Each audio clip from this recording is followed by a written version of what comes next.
नमस्कार, आम्ही शेणवारा आम्ही इन गोवा 24/7 शेणवारा हांगासर फ्लायओव्हर आसा चिंबला फ्लायओव्हर नवीन फ्लायओव्हर बांदलेलो आनी आमी सरफेस आनी फ्लायओव्हराचो डिफरन्स दाखयल्लो तेजेर आतां दखल घेवन काम चालू जालें आयज आनी फ्लायओव्हराचे ते डिफरन्स आसले सरफेस आनी फ्लायओव्हराचे भितर जे गाडयो जंप जाताल्यो तो आयज खंय तरी रेक्टिफाय केलेले आसा ऑथॉरिटीजान दखल घेवन आनी तुमकां दाखयता कितलो डिफरन्स आसलो तो दाखयता तुमकां।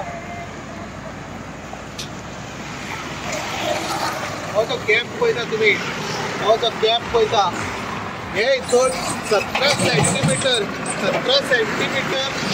डिफरन्स आसलो सरफेस आनी फ्लायओव्हराचे भितर आनी हेच्या खातीर गाडयो जंप जाताले। आतां ते खंय ना खंय रेक्टिफाय केलेले ऑथॉरिटीन आनी सद्या हे केलेले आसा। सो हो एक इन गोवा 24/7 इम्पॅक्ट स्टोरी आसा। अशेंच न्यूज अपडेटा खातीर पळयत रावात।